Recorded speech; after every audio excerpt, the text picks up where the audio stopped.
Your cat doesn't trust you. Not fully. And the scary part? You're probably the reason why.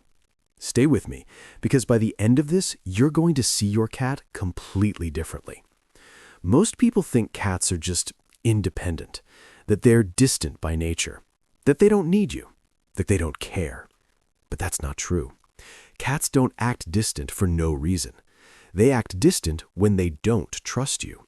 And the worst part? You might be breaking that trust every single day without even realizing it. There are 7 specific behaviors that tell you exactly where you stand with your cat, and most people misread every single one. Let's go through them. Sign number 1, the flinch reaction. You reach out your hand, slowly, normally, and your cat pulls back instantly. Your first thought, it's just sensitive, it's a little jumpy. But that's not what's happening. When a cat flinches at your movement, it's not reacting to your hand.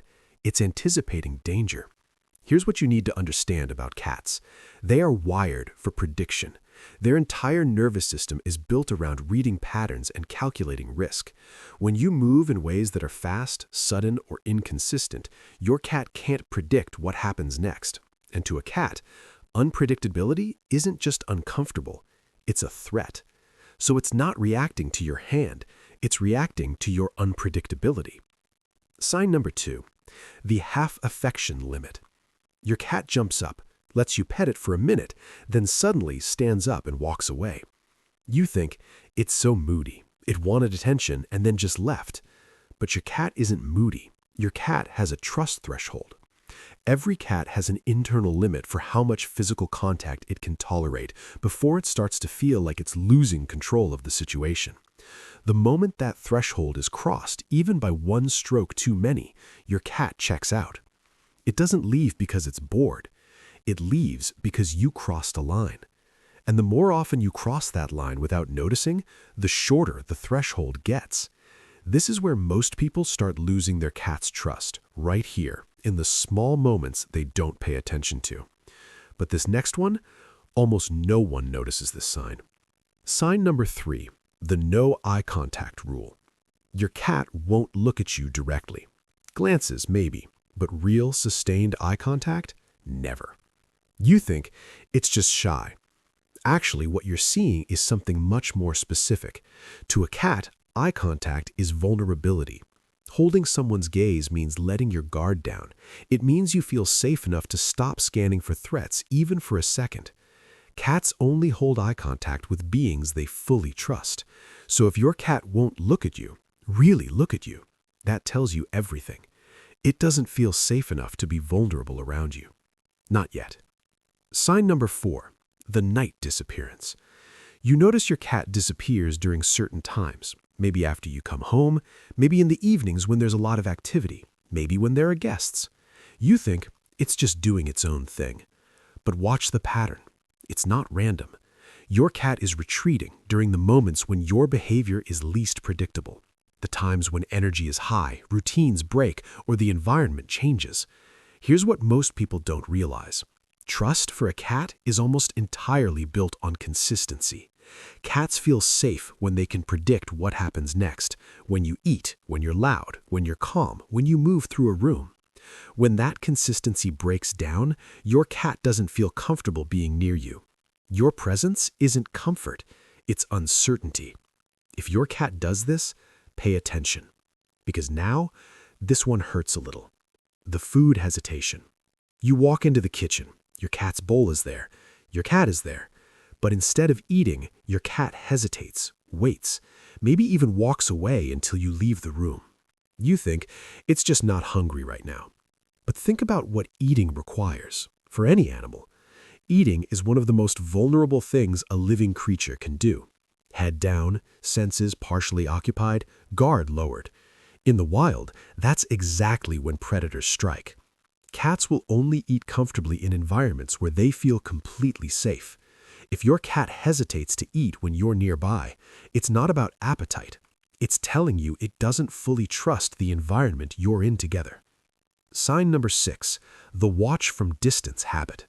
You're in the living room. Your cat is across the room, on a shelf, in a doorway, on top of the bookcase, just watching you. You think, Aw, it's curious. It just likes to observe. And that feels sweet. But here's the reality. When a cat maintains distance while keeping you in their line of sight, that's not admiration. That's risk management. Distance gives your cat two things: control and escape routes. If something happens, it can react. If you move suddenly, it has space. If the situation changes, it isn't trapped. You're not being admired. You're being evaluated. And this last one, this one proves everything we've talked about.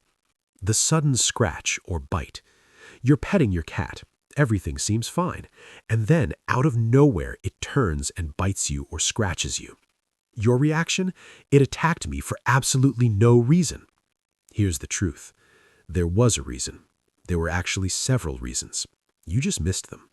Cats give a very clear sequence of signals before they reach the point of biting. A flick of the tail, skin rippling across the back, ears rotating slightly back, eyes widening, stillness, the specific tense kind. These aren't subtle if you know what to look for. Your cat wasn't being unpredictable. You were. You missed every warning it gave you, and the bite was the last resort, the only signal left that it trusted you to actually notice. It didn't snap randomly. You ignored the signs. Now step back and look at all 7 of these together. The flinch, the half-affection limit, the eye contact avoidance, the disappearances, the food hesitation, the distance watching, the sudden reaction. None of these are random. None of them are personality quirks. None of them are just the way cats are. They all point to one thing: trust.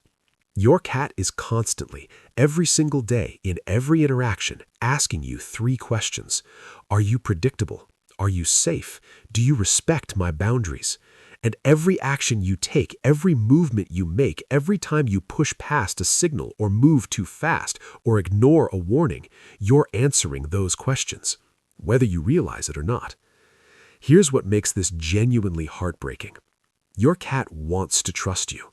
It isn't trying to be difficult. It isn't cold. It isn't broken. Cats are capable of profound, lasting bonds with the people they live with. They remember, they choose, they attach. But trust for a cat is never automatic. It doesn't come with the territory. It isn't given the moment you bring them home and fill their bowl. It has to be earned, slowly, quietly, mostly through things you don't do. The sudden moves you hold back, the boundaries you stop yourself from pushing, the patience you show when you wait for them to come to you. And here's the hardest part. If that trust gets broken, if you've been crossing those signals for months or years without knowing, your cat doesn't tell you. It doesn't complain. It doesn't act out.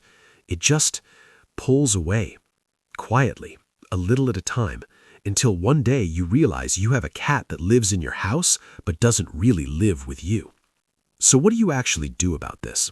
5 things, and they all cost you nothing except attention. First, slow your movements. This is the single fastest way to start rebuilding trust. Move deliberately when your cat is nearby. No sudden gestures, no fast reaches. Predictability is the foundation. Everything builds on it. Second, respect the limit. Stop before your cat walks away. Watch for the early signals, the tail, the skin, the stillness. When you see them, stop, pull back. Let your cat be the one to leave the interaction satisfied instead of overwhelmed. Third, let the cat come to you. I know it goes against every instinct. You want to hold them, pet them, pull them close. But the most powerful thing you can do for your cat's trust is sit down, be still, and wait. When your cat chooses to approach you, that choice means everything. It means they feel in control, and control is comfort. Fourth, use slow blinks. If you want to communicate safety to your cat, look at it gently and blink slowly, then look away. In cat language, this is one of the clearest signals of non-threat available to you. Some cats will blink back, most will relax. All of them will register it. Fifth, be consistent. Same routines, same energy, same responses. The more predictable your daily patterns are, the more your cat can relax in your presence because it knows what's coming next. Consistency is the language of safety. Trust between you and your cat isn't built in big moments.